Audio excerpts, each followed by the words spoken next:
Hello students, कैसे हैं सभी। बहुत बहुत स्वागत करती हूँ आपका आपके अड्डा 247 क्लास 9th एंड 10th अड्डा कामयाबी का। तो कैसे हैं सभी लोग, जल्दी से ऑनलाइन आ जाइए, जल्दी से बताइए सभी कैसे हैं, तो मिलके अपना सेशन स्टार्ट करते हैं, है ना। तो कितने नए बच्चे हम लोगों से जुड़े हैं, जल्दी से बताइए। जैसे कि आप सभी को पता है कि अड्डा क्लास 9 एंड 10 या अड्डा स्कूल आपको हर रोज कोई ना कोई सरप्राइज देता आ रहा है ना। तो वही सब सरप्राइज आपको मिलते जाएंगे, बस हम लोगों के साथ जुड़ते रहना है। अपने फ्रेंड्स को, फैमिली को भी हम लोगों के साथ जोड़ना है, ठीक है ना। अब फैमिली को कैसे, कुछ बच्चे ना तुरंत कमेंट करने वाले हैं, मैम फैमिली को कैसे जोड़ें, फैमिली को क्यों जोड़ें। फैमिली का मतलब ये है बेटा कि आपके कोई कजन्स होंगे, है ना, आपके और फ्रेंड्स होंगे, आपके जितने भी कजन्स हैं उन्हें बताइए कि भाई अड्डा में फर्स्ट क्लास से लेकर 12th क्लास तक की क्लासेस चलती हैं, ऑल सब्जेक्ट। अब ऐसा तो नहीं हो सकता ना कि किसी का भी भाई बहन फर्स्ट से लेकर 12th तक किसी क्लास में ना हो, नहीं हो सकता ना। तो प्लीज जल्दी से जितने भी हों, आपकी बुआ का लड़का, चाचा का लड़का, चाची की लड़की, मामा का, मामा के बच्चे हो गए और ताऊ के बच्चे हो गए और बड़े पापा मम्मी के बच्चे, मतलब जो भी आपके परिवार में जितने भी आपके कजन है सबको बताना है कि अड्डा स्कूल में सभी आकर पढ़े, है ना। बच्चों कितना अच्छा होगा ना कि मैं आपको यहाँ पढ़ा रही हूँ, आपके कलीग्स भी आपके साथ हैं, मतलब स्कूल के फ्रेंड्स भी आपके साथ हैं और आपके कजन्स भी आपके साथ हैं, आप सब लोग भी आपस में बहुत अच्छे फ्रेंड्स बन गए हो, टीचर से बहुत अच्छा बॉन्ड हो गया है और मिलकर हम लोग सब लोग अड्डा स्कूल की फैमिली बन गए हैं ना। कितना अच्छा रहेगा, कितना अच्छा रहेगा, कभी हम सबको मौका मिला मिलने का तो वाह, मतलब मैं तो इमेजिन कर रही हूँ कि कितना अच्छा लगेगा, ठीक है ना। तो यस, तो इसीलिए हमें पढ़ते जाना है, बढ़ते जाना है, पढ़ते जाना है, बढ़ते जाना है, ठीक है ना। तो फैमिली बढ़ाने का काम आपका और पढ़ाने का काम मेरा। चलिए स्टार्ट करते हैं। जैसे कि आप सभी को पता है, जो भी आपके फ्रेंड्स हैं या जो भी आपके फैमिली मेंबर्स हैं, उन्हें बताइए कि आरंभ बैच शुरू हो चुका है क्लास 10th के लिए, जहां पर एक एक चीज बहुत बारीकी से हमारे टीचर्स आपके सामने रख रहे हैं। और आगाज बैच क्लास 9 के लिए स्टार्ट हो गया है, वो भी एक एक चीज बहुत बारीकी से बिल्कुल स्टार्टिंग से सिलेबस आप सभी को कराया जा रहा है। टाइमिंग्स आपके स्क्रीन पर आपको दिए गए हैं, आप लोग अपने सब्जेक्ट्स के टाइमिंग के अकॉर्डिंग, और मैं ये नहीं कह रही एक ही सब्जेक्ट पढ़ो, देखो सब इंपॉर्टेंट है, सब सब्जेक्ट अच्छे से पढ़ना है। यस, तो हम आज क्या पढ़ने वाले हैं, आज हम आपकी पाठ्य पुस्तक क्षितिज का पाठ 2 लहासा की और, ठीक है ना। इसका भाग 1 भी आ चुका है, भाग 2 भी आ चुका है, आज यह भाग 3 है इसका। और मैं इसमें आपको संपूर्ण पाठ कराने वाली हूं। जिन बच्चों ने अभी तक भाग 1 भाग 2 नहीं देखा है, घबराने की जरूरत नहीं है। देखो बहुत डीप में देखना है तो आपको वो जाकर देखना ही पड़ेगा, और अगर डीप में नहीं देखना है तो आप यहाँ पर जो है मतलब जब तक वो नहीं देख रहे हैं, आप यहाँ पर ये पूरा इस सेशन में पढ़ लेंगे तो आपको समझ में आ जाएगा। यह एक यात्रा वृतांत है। यात्रा वृतांत क्या होता है, हम कहीं यात्रा पर गए, वहां हमने जो देखा, सुना, सोचा, समझा, किया, आकर वहां ज्यों का त्यों लिख दिया। तो ऐसा ही किया है राहुल सक्रात्यानंद जी ने। अब नो योर एडुकेटर, कुछ बच्चे मुझे बहुत पहले से जानते होंगे, जो नहीं जानते मेरे बारे में जान लीजिए। मेरा नाम विशाखा सक्सेना है, मैंने डीएड किया है, बीएड किया है, मुझे 10 ईयर एक्सपीरियंस है एज ऑफलाइन टीचिंग और 3 ईयर एक्सपीरियंस है एज अ ऑनलाइन टीचर। मैंने बहुत सारे बच्चों को ऑनलाइन प्लेटफॉर्म पर as a Hindi educator mentor किया है, और आप सभी के लिए भी मैं हिंदी बहुत सरल बनाकर आप सबको पढ़ाने वाली हूँ।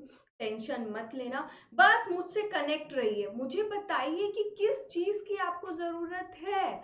आपको हिंदी में कौन सा टॉपिक समझ में नहीं आता है, कौन सा चैप्टर समझ में नहीं आ रहा है, जो भी नहीं आ रहा है ना, हिंदी की बिल्कुल टेंशन लेने की जरूरत नहीं है, सिर्फ और सिर्फ कमेंट करना है और मेरे वीडियोस को शेयर करना है, लाइक करना है, ठीक है बस। और बाकी हिंदी घोल के मैं आपको पिला दूंगी।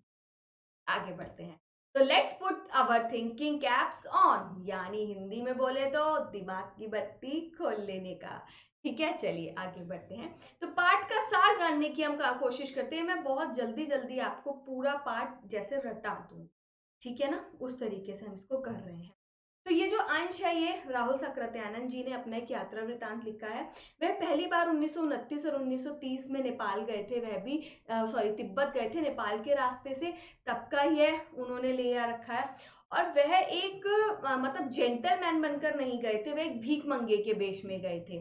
तिब्बत की राजधानी है लहासा, उसका इसमें जिक्र किया गया है, और वहां पहुंचने के लिए कितने दुर्गम रास्तों का प्रयोग किया गया है ये भी बताया गया है। और यह जो पाठ है ना बहुत ज्यादा रोचक शैली में है, यानी आगे आगे जब हम बढ़ते जाएंगे तो हमें इसमें क्या हो रहा है, क्या हो रहा है, क्या हो रहा है ना, ऐसी ऐसी चीजें हमें पता चलेगी, नई नई चीजें हमें पता चलती जाएगी। ये यात्रा वृतांत उस समय का है, और मतलब तिब्बत समाज के बारे में इसमें बताया गया है, कैसा रहन सहन, कैसा खान पान, स्त्रियों की कैसी दशा है, कैसा वहां का माहौल है, लोग वहां के क्या करते हैं, सब बताया गया है। ये जो आप पिक्चर स्क्रीन पर देख रहे हैं राहुल सक्रात्यानंद जी की है, जिन्होंने यह लिखा है। इनका जन्म 1893 आजमगढ़ उत्तर प्रदेश में हुआ था और उनकी मृत्यु 1963 में। यह हिंदी साहित्य के मतलब यात्रा वृतांत के पितामह कहा जाते हैं, यात्रा साहित्य के पितामह कहा जाते हैं, क्योंकि इन्होंने ही ये घुमक्कड़ी शास्त्र का रचन किया, जगह जगह घूमे, घूमने के बाद लिखा, तो ये सब सबसे पहले इन्होंने ही प्रचलन किया था, इसलिए ये हिंदी साहित्य के पितामह कहा जाते हैं। इन्हें महापंडित की भी उपाधि दी जाती है। ये हमेशा कहते थे सैर कर कुन दुनिया की खातिर जिंदगी फिर कहाँ, जिंदगी अगर रही तो नौजवानी फिर कहाँ, यानी बस घूमते जाओ। ठीक है, बहुत सारे फेमस लोग हैं, सिर्फ अपने भारत के ही नहीं, भारत से बाहर भी, वह भी यही कहते हैं कि विश्व दर्शन ही संपूर्ण दर्शन है, विश्व दर्शन ही जीवन का एकमात्र लक्ष्य है। यानी हमने जीवन लेने के बाद भी अगर इस विश्व की खूबसूरती नहीं जानी, इस विश्व को नहीं जाना, तो हमारा जीवन असफल है। राहुल कृत्यानंद जी के बारे में मैंने आपको बताया, ठीक है ना। इनको महापंडित भी कहा जाता था। इनका जो पैतृक गांव था वह कनेला था, लेकिन इनका जन्म इनके नाना के घर हुआ था, जो कि आजमगढ़। इनकी बहुत सारी उपन्यास, कहानी, आत्मकथा, यात्रा वृतांत, जीवनी, आलोचना, शोध, ये सब जो है साहित्य में लिया गया है। मतलब बहुत यह प्रसिद्ध रहे। इनकी कम से कम मतलब 150 टॉपिक्स पर इनकी बुक है, चाहे वो इतिहास का हो, विज्ञान का हो, और दर्शन का हो, राजनीति का हो, धर्म का हो, है ना, और घुमक्कड़ शास्त्र इन्होंने रचा। इनकी जो स्वयं की जो जीवनी है, स्वयं की जो आत्मकथा है, वह भी इन्होंने उसका क्या नाम दिया, मेरी यात्रा, मेरी जीवन यात्रा, है ना।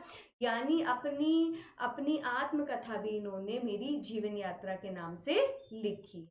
ये 6 भाग हैं। यात्रा वृतांत लिखने में राहुल जी का अनंतम स्थान था, यानी बहुत अच्छे यात्रा वृतांत लिखते थे।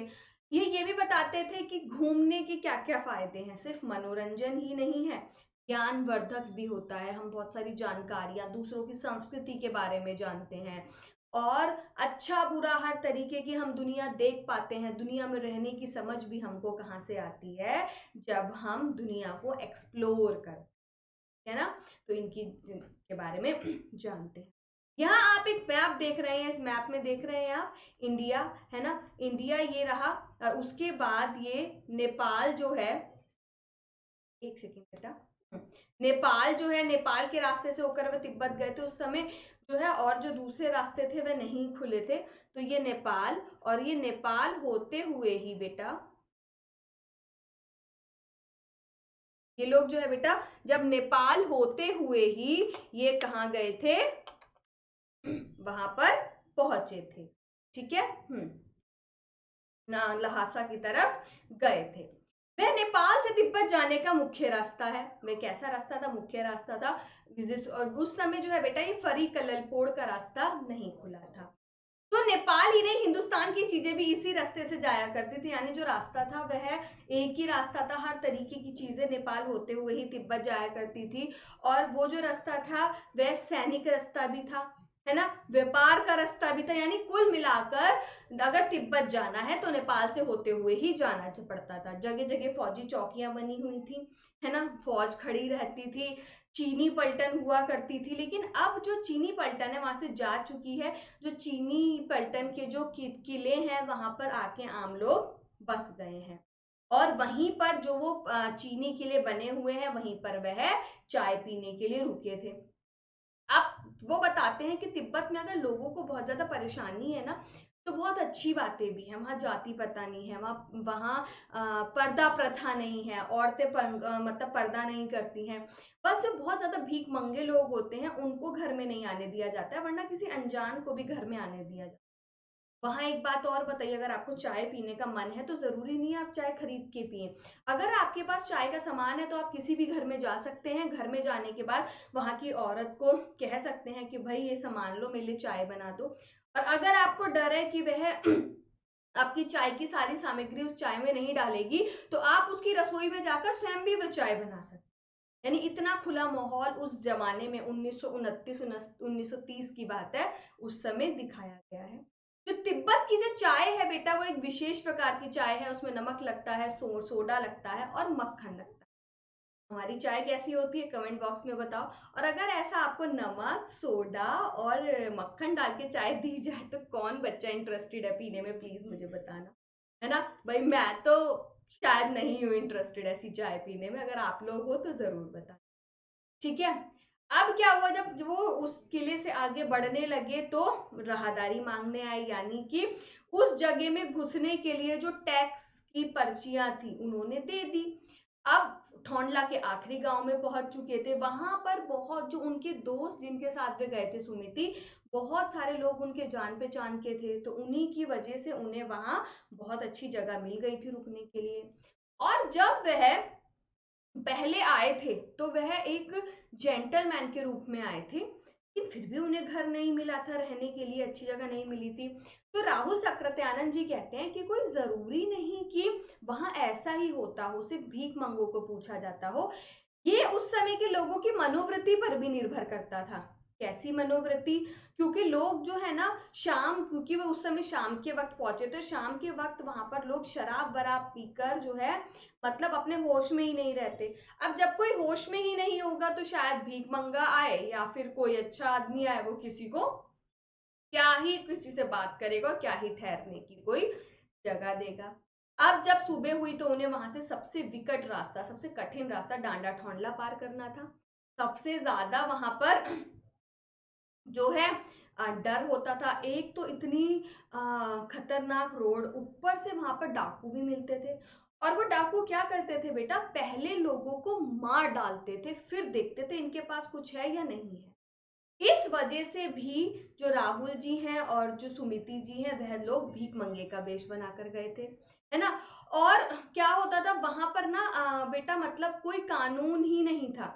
मतलब किसी को पता ही नहीं चलता था कौन डाकू है, सुनसान सी जगह। जब तक किसी को पता चले वह इंसान मर जाता था।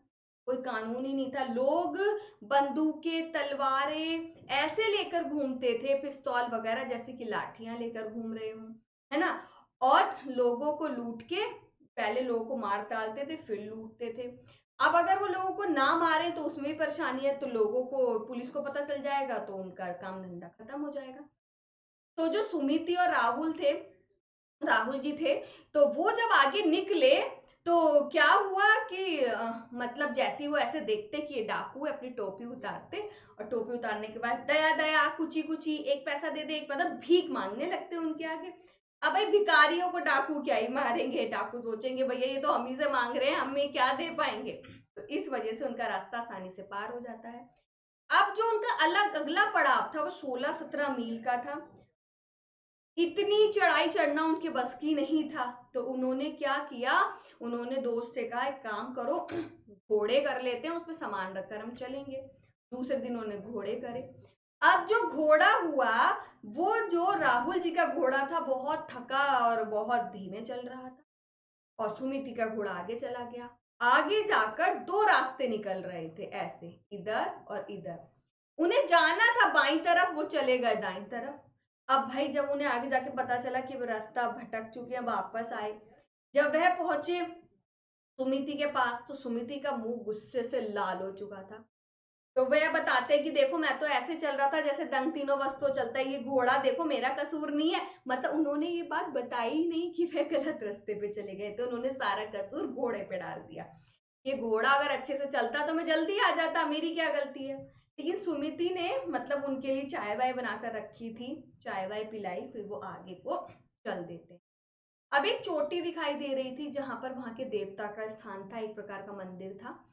वहां जो मंदिर था वह अलग प्रकार से सजा हुआ था, जानवरों की हड्डियों के ढेर थे, जानवर के सींग थे, रंग बिरंगे कपड़ों की झंडियां।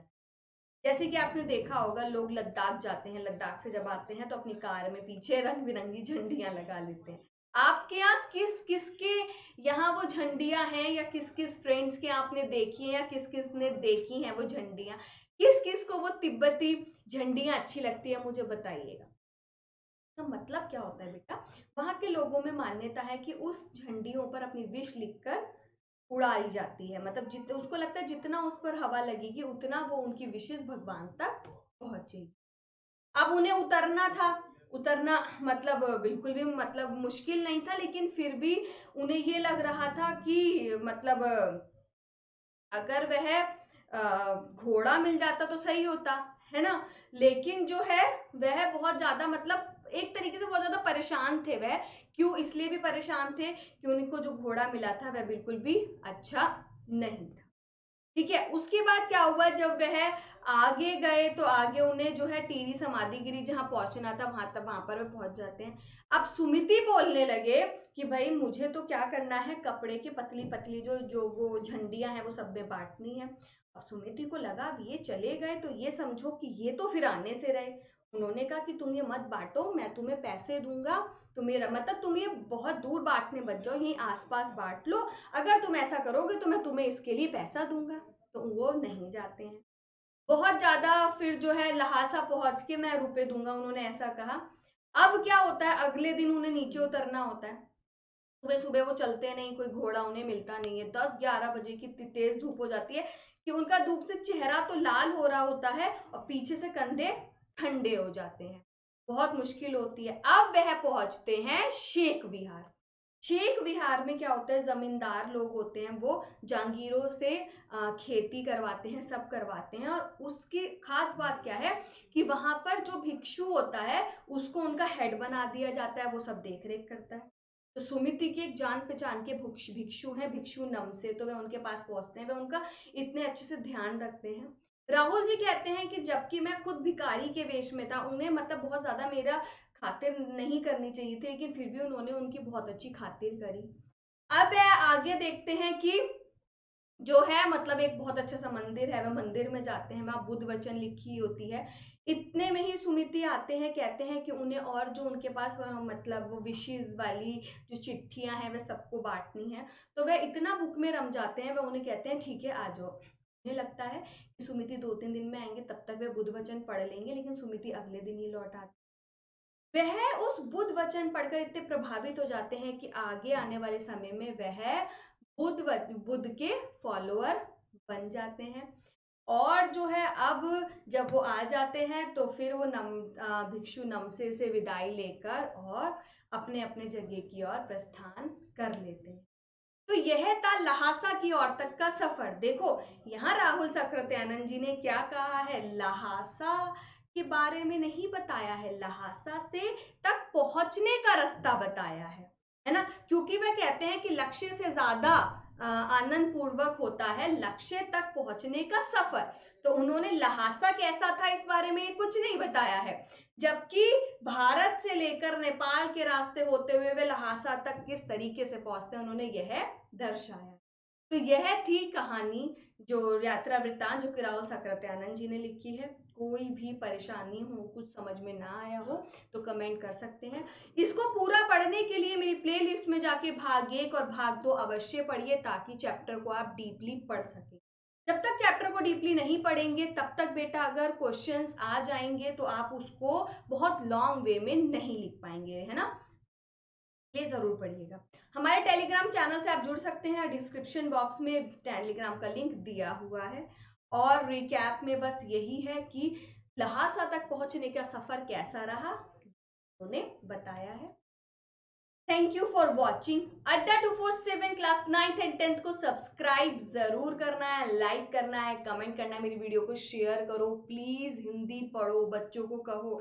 लास्ट मोमेंट पे हिंदी पढ़ के कुछ नहीं होगा, अभी मैं चैप्टर बहुत डीप में समझा रही हूँ, तो वो सब पढ़ते हुए आगे जब रिवीजन कराऊंगी तो आपको ईजी रहेगा, ठीक है ना। तो जल्दी से सब्सक्राइब जरूर करना, लाइक जरूर करना है। कैसा लगता है, मुझसे पढ़ना समझ आ रहा है या नहीं आ रहा है, ज़रूर बताइए। जिस दिन मेरी वीडियोस पे अच्छे से आप लाइक करेंगे, अच्छे से कमेंट करेंगे, मेरे मेरे से चीज़ें पूछेंगे, मैं पक्का उसी दिन आप लोगों को लाइव आकर पढ़ाने वाली हूँ, ठीक है। तो वेट कर रही हूँ मैं कि कब बच्चे मेरे वीडियोस पर रिस्पॉन्स देंगे, कब कमेंट करेंगे, तो तभी मैं आप लोगों को लाइव मिलूंगी। तब तक के लिए thank you, bye bye, take care, हंसते रहो, मुस्कुराते रहो, खुश रहो, बाय बाय।